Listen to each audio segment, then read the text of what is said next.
Bora para o nosso 6º dia desse livro, Uma Vida com Propósito. Aí nesse 6º dia ele traz o tema: a vida é uma atribuição temporária. A vida é uma atribuição temporária. Eu vou convidar a galera para chegar. Bora lá.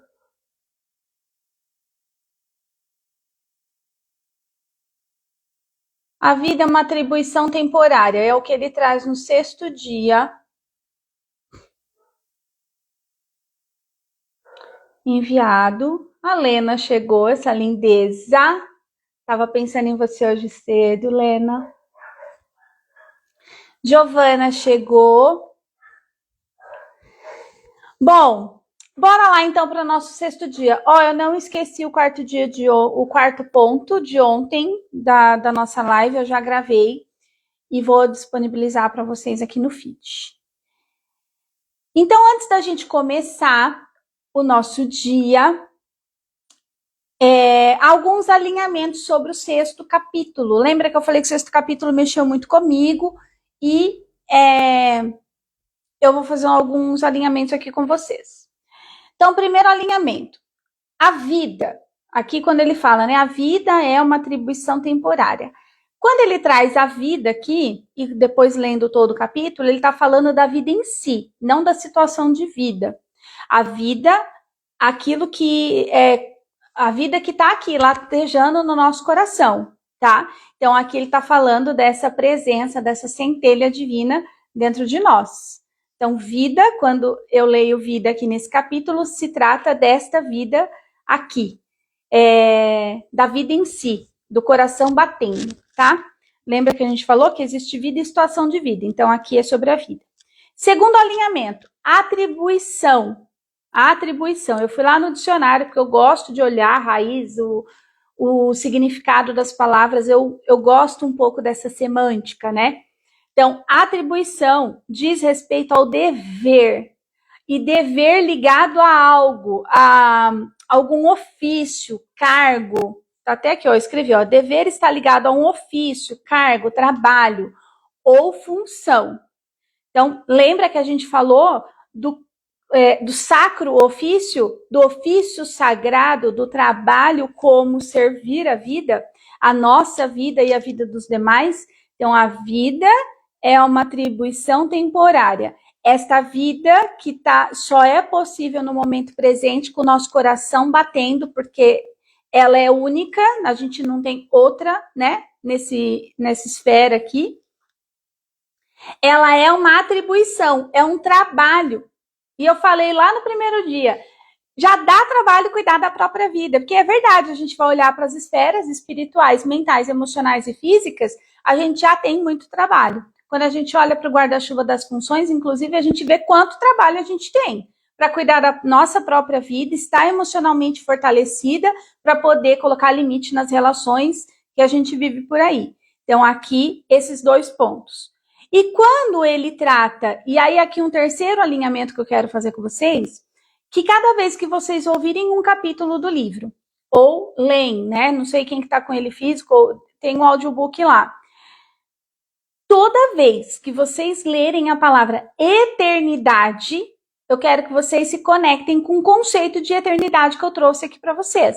Do eterno agora. Eternidade, ele trata no livro todo o tempo como um tempo futuro depois da morte. E isso para mim já caiu por terra. Isso para mim já não faz mais sentido. Hoje, quando eu lembro da passagem não é possível servir a 2 senhores, eu olho para o ponto de não servir a 2 senhores como? Olha eu aqui com o meu slide.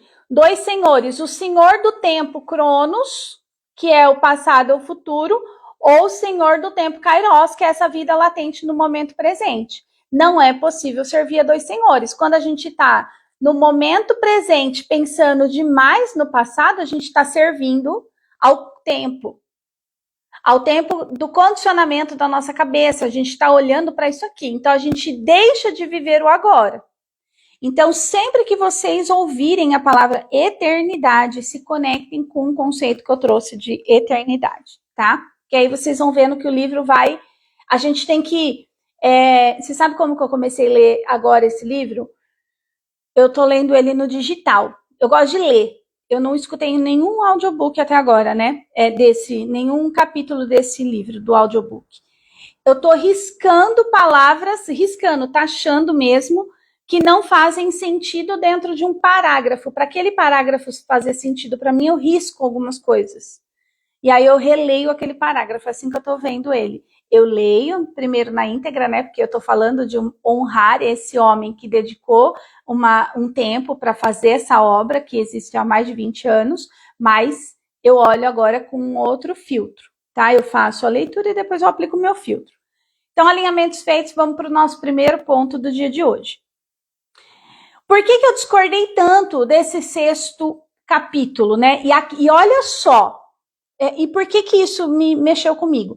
Ontem, ele falou, no capítulo 5, eu fiz o embasamento lá da ótica que a gente vê a vida, segundo os condicionamentos que a gente tem. Eu contei que meu pai falava que a vida era um barco furado. E se a gente mantém isso como uma verdade, a gente fica correndo atrás do próprio rabo, né? Resolvendo, só tapando problema, só tapando buraco. E aí o autor propõe que Deus tem um ponto de vista diferente da vida sobre 3 formas.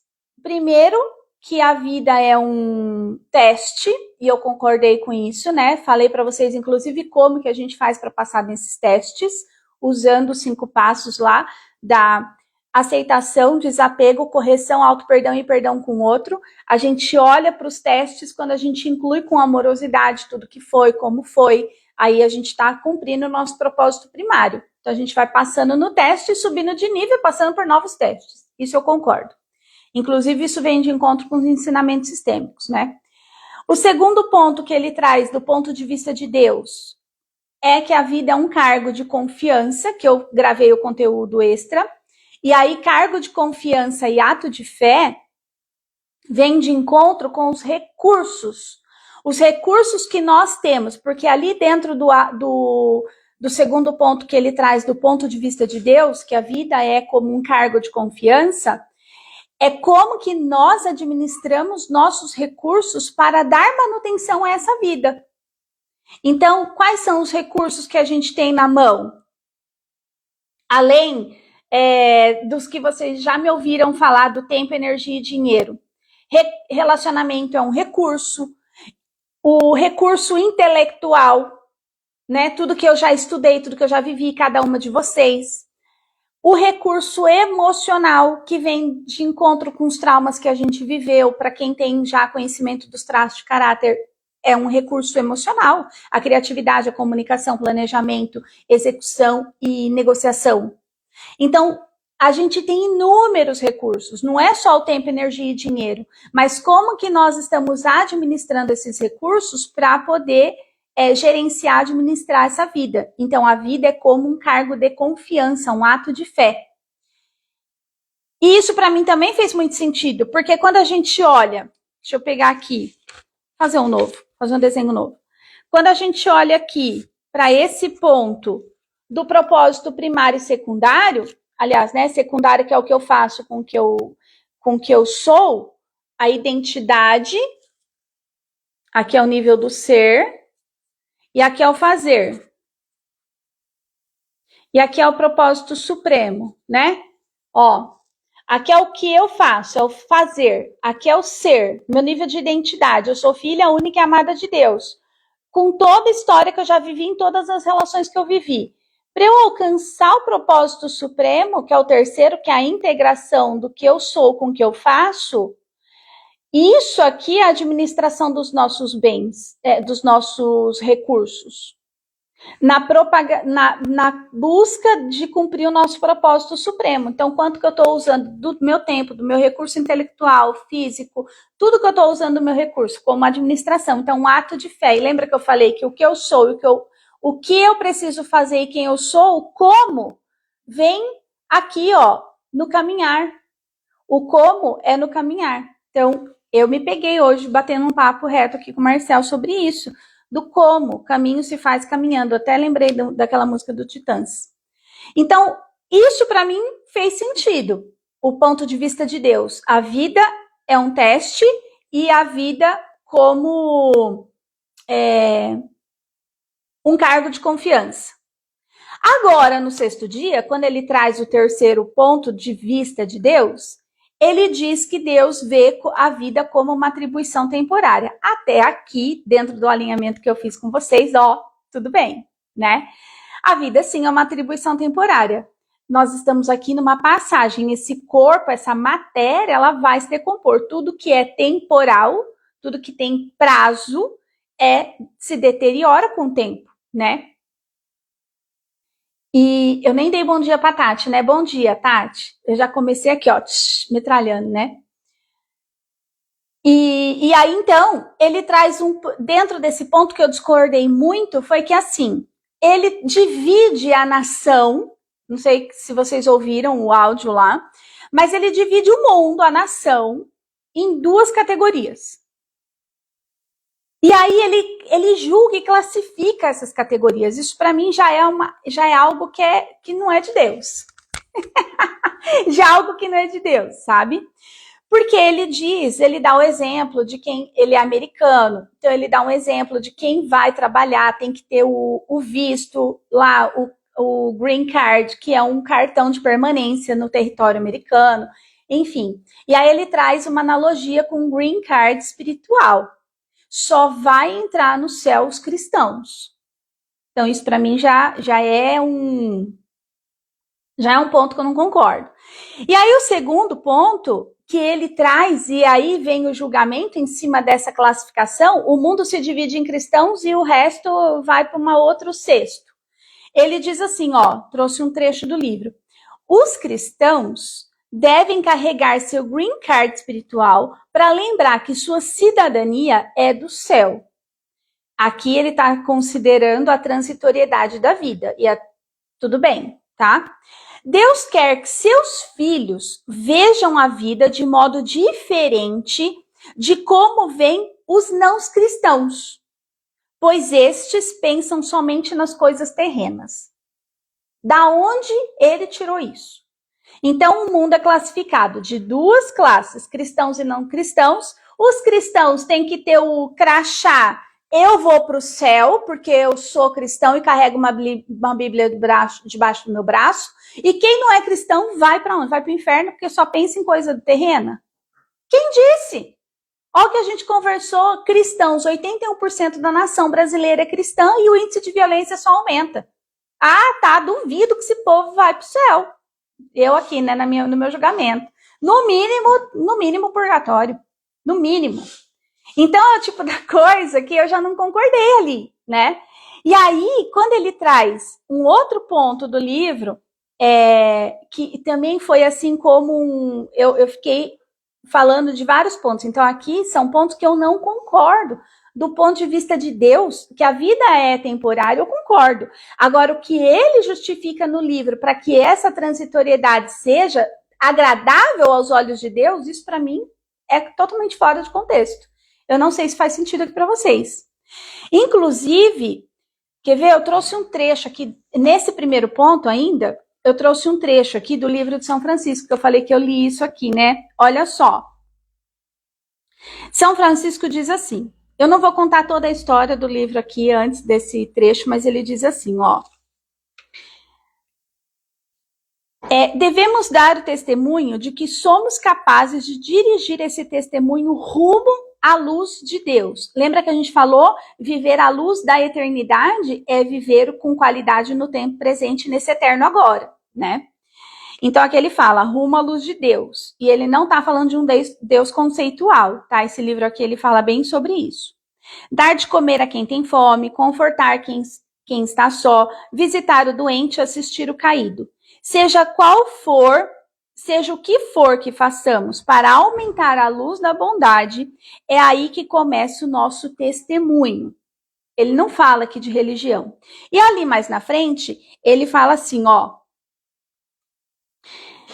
falar do nosso Deus, manifestar nossa fé, possibilita ao outro ver que, mesmo sem nos sentirmos no direito de afirmar uma verdade absoluta, não temos o direito de afirmar uma verdade absoluta, temos no coração uma paz que vem da crença na existência de uma verdade eterna, da qual procedemos e a qual retornaremos. Isso independe do qual a fé esse cidadão professa. Que os demais saibam que nossa fé honra a deles e recebe com um sentimento de humildade e respeito e reconhecimento. São Francisco dizendo isso. Não é classificando quem é cristão e quem não é. É reconhecendo que saibamos que a nossa fé honra a fé deles.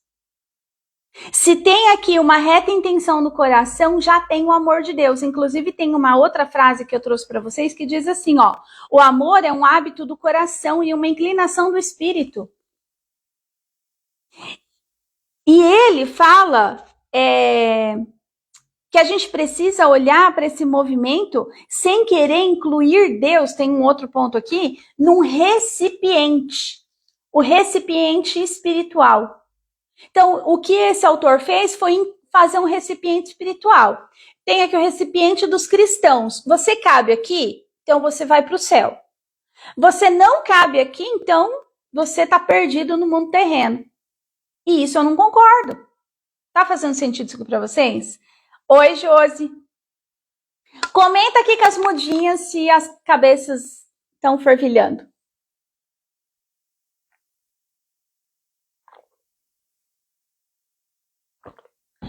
A Lena falou, né? Lembrou de um versículo aqui. Nem todos que me disserem Senhor, Senhor, entrará no reino dos céus. Exatamente isso. Exatamente isso. Nem todos. Mudinha, mudinha, mudinha. E olha só, né? São Francisco, Deus é amor, exatamente, Deus é amor. Não tem como a gente colocar Deus dentro de um recipiente. Ele diz, São Francisco diz aqui numa parte do livro, que quando a gente tenta colocar o Deus conceitual, ó, eu marquei também, né, ó, o tipo de recipiente espiritual que criamos para receber Deus determina o tipo de Deus que idealizamos. É o que esse cara tá fazendo, minha gente. Tudo bem, eu volto aqui falar, né? Olha, pelo amor de Deus, né? Honra a esse homem, né? 20 anos esse livro foi escrito por um homem. Há 20 anos, por um homem num contexto religioso. É castração para todo lado, é um adulto adulterado. Não tem como dizer que não. Mas aqui estamos nós olhando para esse livro do ponto de vista atual, porque o Espírito Santo ele é atual, ele só pode ser no hoje, porque a nossa vida está presente no eterno agora. Então, por isso que esse foi um ponto que eu não concordei, tá? Primeiro ponto. Então, aí a gente olha para o segundo ponto, que aí, então, o ponto de vista de Deus não é enquadrar todo mundo no recipiente espiritual daquilo que é o Deus conceitual de cada um. Isso foge do propósito supremo, no meu ponto de vista, tá? O segundo ponto que ele traz, que eu não concordo, tanto que eu vou trazer um outro aspecto, que ele diz assim, ó, o livro, os perigos de querer ter tudo nesta vida. Ele fala de um alerta sobre o apego material. A gente já entendeu que a matéria se decompõe, nada levamos daqui, mas a gente tem o direito de viver, sim, a abundância nesse momento presente. Deus não quer que a gente viva miserável, tá? A natureza é abundante por natureza. Somos seres naturalmente abundantes, naturalmente saudáveis, naturalmente espiritualizados.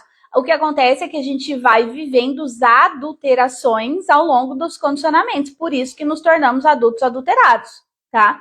Então, aqui no ponto que ele traz no livro, o perigo de querer ter tudo na vida, ele diz assim, ó, Deus é bastante categórico sobre o perigo de viver o aqui e agora. Eu parei aqui. Como que Deus é bastante categórico no perigo de viver aqui agora? Qual é o perigo? Observa você agora aqui comigo diante dessa live, eu diante aqui de você. Qual é o perigo real de você estar aqui me ouvindo? De eu estar aqui falando para você? Tanto que foi isso que passou por mim, pela minha cabeça ontem. Por que eu vou fazer esse encontro fechado de falar o que eu penso? Qual o perigo real? Ou eu estava com medo de algum julgamento? Ou eu estava com medo, ou eu ainda estava ouvindo aquela vozinha falando bem baixinho lá, aquela serpente tagarela do meu pai? Você fala demais, engole o choro? Não vai alugar ninguém com o que você pensa? Aí eu falei, não, meu movimento é público. Se eu olho para minha ancestralidade e honro todos que vieram antes, minha avó estava em cima de um palanque sendo vereadora em São Paulo há muitos anos atrás. Uma mulher que veio com 3 filhos a tiracolo, fugindo de um movimento de violência, veio para São Paulo desbravar a vida, depois foi desbravar a política, ela era contestadora. Tá no meu DNA. Então eu falei, não, o livro eu não concordo com o que ele fala. Como assim? O perigo, Deus é categórico sobre o perigo de viver o aqui e agora, se só temos o aqui e agora. E ele está falando esse contexto por conta dos valores mundanos. E aí o que eu trago para vocês é o seguinte, que ele ainda segue aqui, ó. Então, Deus é categórico sobre o perigo de viver o aqui e agora, adotando valores, prioridades e estilos de vida terreno. Ele chama, e aqui é um outro olhar, né? Que ele fala que Deus, do ponto de vista de Deus sobre a vida, ele ainda tem uma audácia de dizer assim: Deus chama isso de adultério espiritual. Capaz, na hora que eu pensei, que Deus é esse que esse homem servia? Que esse Deus julga como adultério espiritual? Aí eu pensei, esse cara viajou na maionese. Ele chama isso de adultério espiritual. Nosso flerte com as tentações desse mundo. Ah, abençoada. Bom, aí o que eu trago para vocês, então, diante desse ponto, né? Adultério é querer servir aos dois senhores, como eu falei agora há pouco. Adultério é o tempo. Qual é os dois tempos? Adultério, a gente não tá focado no que a gente verdadeiramente quer. Trair a nossa essência, trair essa essência que lateja no nosso coração, honrando todos que vieram antes, isso é adultério.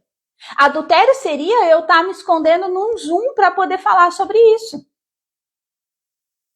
Eu ia estar sendo adulterada por um condicionamento. Entende? Tô até de pé hoje, viu, minha gente? As lives mais acaloradas eu vou fazer de pé, porque eu tenho muita energia no meu corpo. Tá fazendo sentido isso aqui para vocês? Então, a abundância, ela é sua por direito, como filha única e amada do Criador. A gente viu isso no versículo de ontem. Deus preparou a abundância, todo o paraíso, todo o reino dele, desde a criação. Desde a criação, e colocou o homem lá para desfrutar. Tanto que o homem foi criado no 6º dia. Então não é adultério espiritual você desejar ter um carro melhor, uma casa melhor, você poder proporcionar para sua família momentos melhores, para sua empresa, para o seu negócio, oferecer um serviço de qualidade para os seus clientes. Isso não é adultério. É muito pelo contrário. Tanto que quando eu estava lendo esse capítulo, eu lembrei da teologia da prosperidade que muitas igrejas evangélicas pregam, né? Que eles os pobres dão tudo para aquela igreja para comprar óleo não sei o quê, sabonete não sei o quê, água não sei o quê, até vassoura para varrer a casa. Umas coisas que eu falo, isso é adultério. Isso é adultério.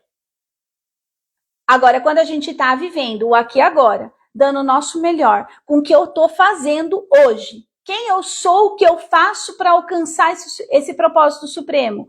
Tanto que a gente vê na abundância, quando as pessoas... tem um ditado que ele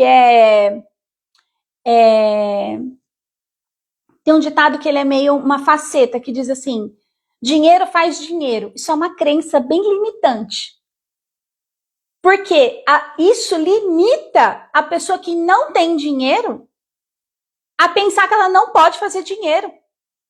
E isso é uma inverdade. Isso é uma mentira. Você é abundante por natureza.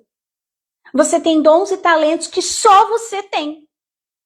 Na sua história, inclusive eu estava pensando outro dia na Giovana, eu vou falar aqui, viu, Gi? E você pega aí, porque eu acho que essa ficha é tua.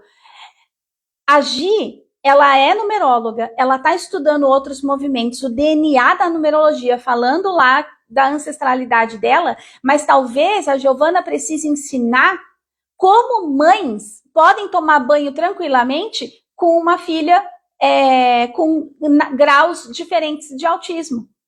A Gi pode pensar em ações de promover a qualidade de vida de outras mulheres. Entende? Se o grau é esse, é tal, se grau é esse, você pode isso, se grau é esse, é aquilo. Olha lá, ai, ai. Porque é o que eu faço de melhor hoje com a minha experiência de vida. Eu estou trazendo para vocês a experiência que eu vivi dentro de uma comunidade, tudo que eu já estudei, tudo que eu já... É o que é fluido para nós. A mentalidade da prosperidade não nos limita só a fazer dinheiro quem tem dinheiro. Não. Fazer dinheiro é fazer dinheiro com aquilo que você domina, com o que você sabe fazer. É com isso que você serve a vida de outras pessoas. Então, a atribuição temporária da vida vem de encontro com isso. O que você precisa fazer para tomar posse da tua vida nesse momento presente. Então, o que você precisa fazer, atribuição da vida, o que você precisa fazer, atribuição é cargo de confiança. Ele falou que ontem a vida é como um cargo de confiança. Atribuição é o que fazer, é o cargo, é o ofício. Qual é o sagrado ofício que eu preciso fazer na minha vida, cuidando e dando manutenção na minha vida, que eu posso transbordar isso na vida do outro. E aí eu gero valor para a vida do outro, e o outro reconhece esse valor e me monetiza. Entende? É isso. As chaves chegando. É isso aí.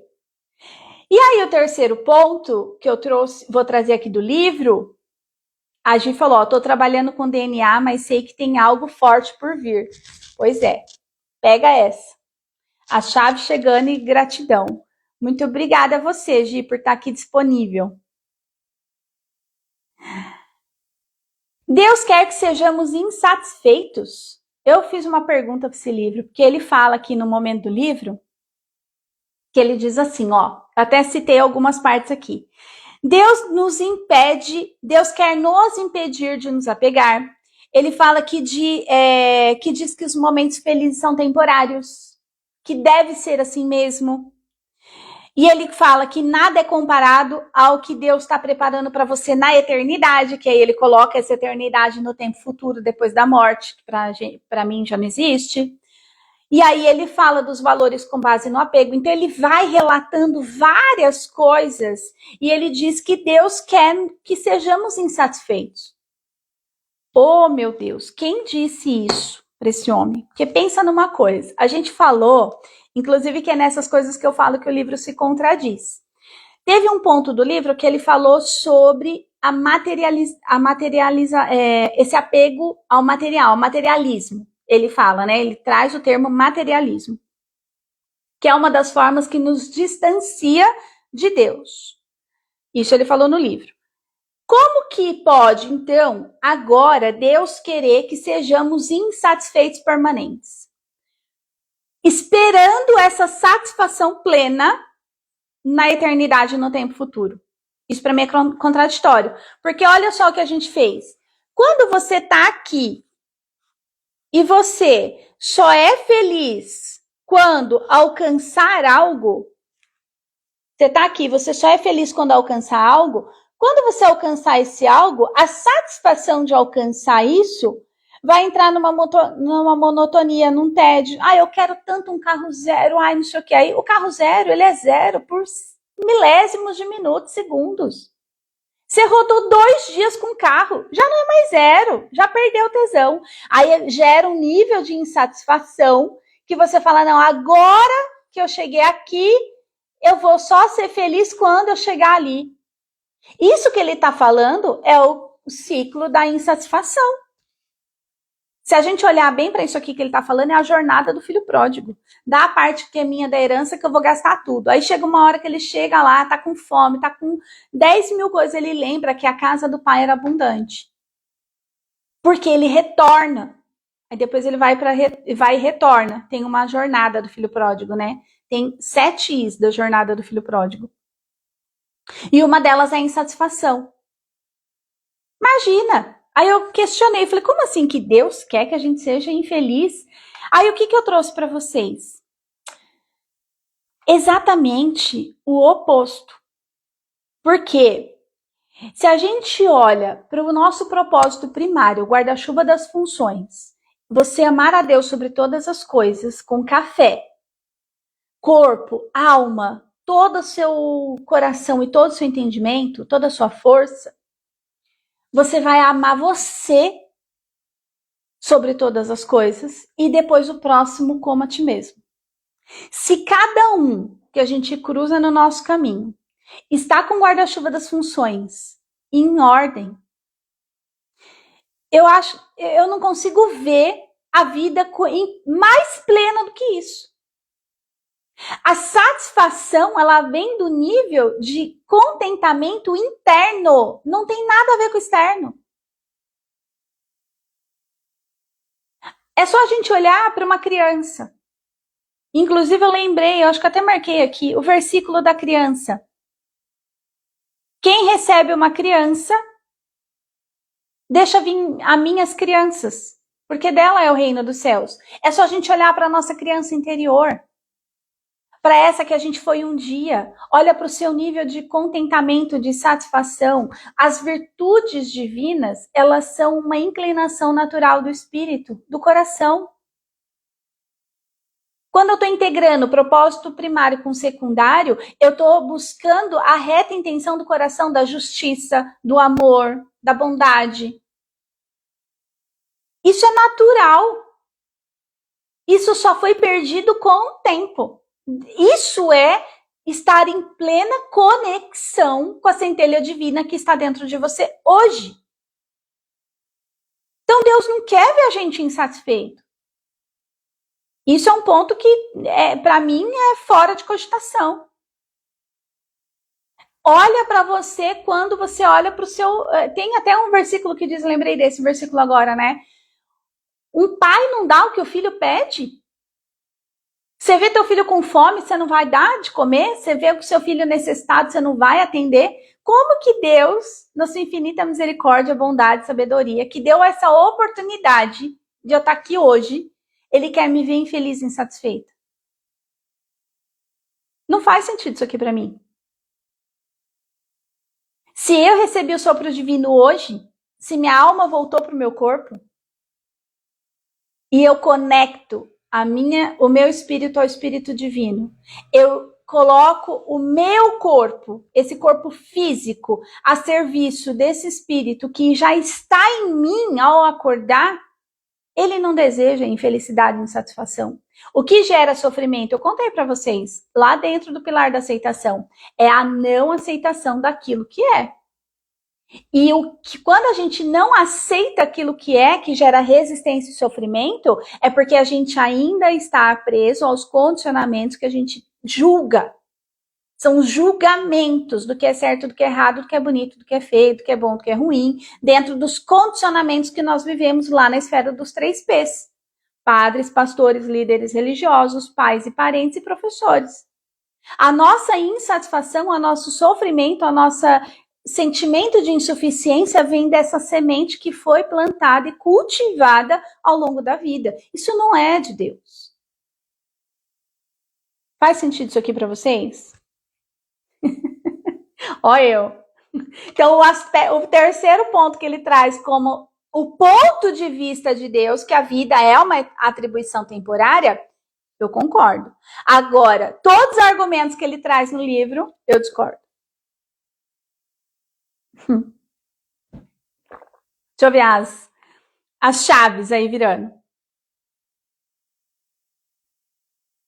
E aí, um último ponto aqui para a gente encerrar, e eu já vi que eu avancei no tempo, porque sim, né? É assim. É o seguinte: ele fala que um erro fatal. Ele fala de um erro fatal. Deixa eu ver se eu copiei essa parte do livro.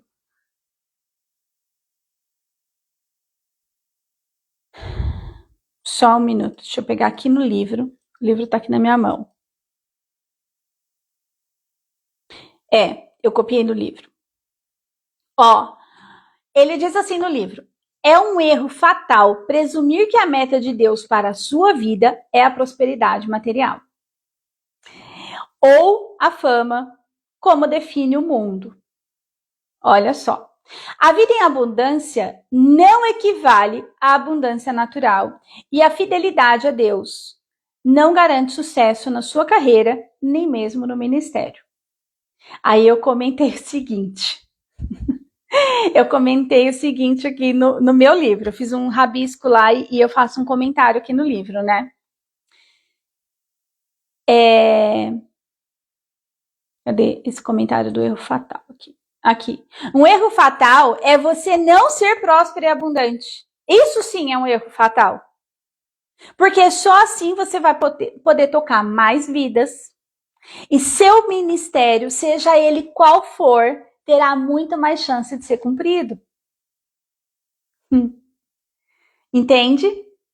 Tem ensinamentos religiosos que diz que os cristãos, eles envolvem 5 ministérios. Que eu não vou trazer eles aqui porque não é o contexto do livro. Mas é o oposto do que ele fala no livro. Exatamente quando você vive o momento presente, alcançando o propósito supremo, gerando valor na vida de outras pessoas, que você vai acessar a abundância que você tem direito, que está disponível para você desde a criação.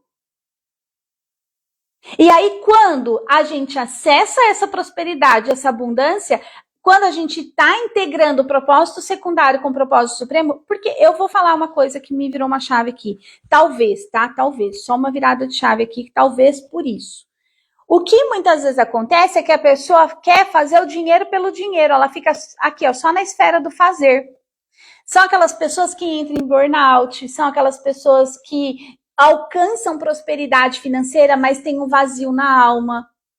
Tem muitas pessoas que falam, gastei a vida para fazer riqueza e agora eu gasto a riqueza para salvar a vida porque é doente. Uma pessoa que integra o propósito primário e secundário, ela naturalmente ela vai começar a ser mais abundante financeiramente, fisicamente.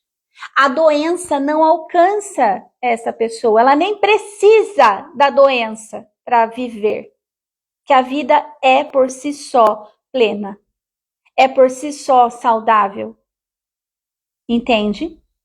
Então, é um erro a gente talvez seja um erro sim a gente fazer o dinheiro pelo dinheiro. Eu tô inteira arrepiada, tá? Mas a gente unir quem somos, o que somos, para fazer o que eu sei a serviço da vida, isso aqui, ó, tem nada de errado. Tanto que quando a gente está aqui nesse movimento e a morte chega, não é um pesar. Não é um pesar. Eu tenho acompanhado pessoas que são milionárias, olhando, lendo muitos livros do Napoleão Hill e tal. Você sabe que eu vejo que as pessoas que estão com muito dinheiro, tudo que elas querem é mais vida. Só que a longevidade, ela chega, matematicamente dizendo, biologicamente dizendo, até os 120 anos. Essas pessoas querem saúde, não é para desfrutar do que elas conquistaram, é para transbordar ainda mais. A senha da morte todo mundo tem. A senha da morte está na mão de cada um de nós. A gente não sabe quando vai ser chamado. Mas no dia que a morte chega, inclusive tem um ponto aqui desse livro que ele traz a morte como um pesar, como uma dor. A morte faz parte da vida. Eu estou encerrando um ciclo, fiz um ciclo de morte com a comunidade Ser Próspera. Estou fazendo um ciclo de morte, encerrando um ciclo na área de relacionamentos. Para tratar de dinheiro, para tratar de mente empreendedora, de mente próspera.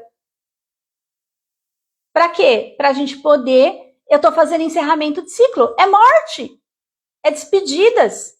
Isso faz parte da vida. Tanto que uma semente, para virar um fruto em potencial, ela precisa morrer para a próxima fase. Então não tem problema nenhum a morte faz parte da vida. A única coisa que eu vejo o problema aqui nesse livro é que ele faz da morte, da passagem, dessa Páscoa. Páscoa é passagem, certo?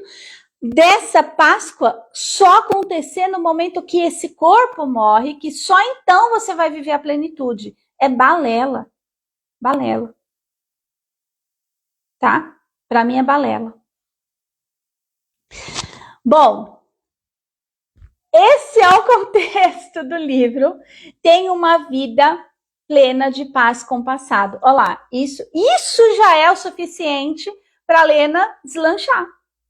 Agora, o que eu preciso fazer? Tô nem aí com o que os outros vão pensar, porque agora eu sei qual é a minha real identidade. Isso é construir uma casa sobre a rocha. Isso é fazer a fundação da nossa casa sobre a rocha. Vou contar uma coisa aqui para vocês, né? Eu coloquei lá nos stories ontem sobre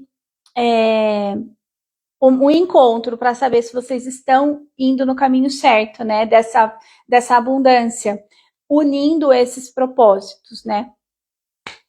E aí, eu tô pensando aqui no workshop Mão na Massa, pro dia 20. Aí eu vou contar para vocês depois. Porque o que eu tenho percebido, isso que virou a chave que eu lembrei da Giovana, foi exatamente conversando com uma mãe de uma menina, ela é psicóloga, essa mãe. Como é que chama?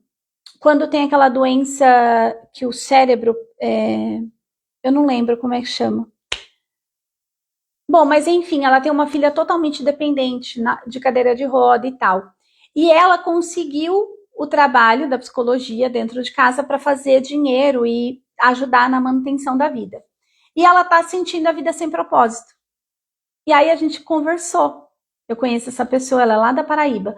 E aí a gente conversou. E aí nesse movimento de fazer essa integração do propósito primário com o propósito secundário, me virou essa chave. Eu falei, você já pensou sobre fazer um movimento que seja gravado, que seja para mães que têm as mesmas condições que você, que é possível trabalhar mesmo de casa, que é possível monetizar o seu talento, sua sabedoria para poder ajudar na manutenção? E aí virou uma puta chave para ela e eu lembrei da Giovana. Eu falei, a Giovana é a mesma, é o mesmo formato. É a mesmo... Entende a essência que a Giovana veio no meu coração naquela hora que aquela mãe estava falando comigo. Só que a Gi tem outra liberdade já, né? A Gi já tem outra postura. Essa mulher nem conhece o guarda-chuva das funções. Então, esse movimento de saber se você está indo para o caminho certo, ele vem de encontro não só com o guarda-chuva das funções, mas quanto que você está antenada para o seu propósito secundário dentro da sua própria história. Do que você sabe por natureza. Tipo, já é uma habilidade natural para você, entende? Então, eu tô pensando em fazer esse workshop Mão na Massa dia 20. Mas aí eu vou pensar, estruturar bem certinho e conto para vocês como vai ser, tá? Recadinho importante aqui antes da gente encerrar. Eu vou começar a fazer, e aqui eu tô seguindo os passos orientados por uma mentora. Eu já contei para vocês que eu tô com uma mentora me guiando, né? Eu vou começar a fazer o movimento de deixar as lives somente 24 horas gravadas aqui no Instagram. Depois eu vou retirar elas do ar, tá? Justamente para incentivar as pessoas a assistir mais rápido. Então, se quiserem rever a live, e aí depois quem tá lá no meu grupo, lá do WhatsApp, no Frutos em Potencial, vai ter acesso às gravações no YouTube, que vai ficar num vídeo listado agora e não público, tá? Então, quem está lá no nosso grupo, recebe o link da gravação para assistir quando quiser, no tempo que quiser. Quem não está lá no nosso grupo, a live vai ficar salva aqui somente por 24 horas. Estratégia que eu não tinha pensado, mas que, né, tem uma mentora me ajudando com esse movimento. Tá bom? Então é isso. Essa live foi um pouco mais extensa, bombástica, porque, né, eu tô transpirando do lado de cá, mas eu acho que é esse esse é o meu desbravar mesmo. Eu tô desbravando um caminho interno, inclusive, né? Eu contei para vocês, eu tô desbravando caminhos internos, rompendo barreiras internas. e compartilhando aqui com vocês o que é viver uma vida com propósito para mim. Tá bom? Então, ó, um beijo grande no coração de vocês e nos vemos logo mais. E quem não tem ainda o link do WhatsApp, vai lá no link da minha bio, que o link do grupo vai estar lá disponível para você, tá? Beijo, beijo, beijo.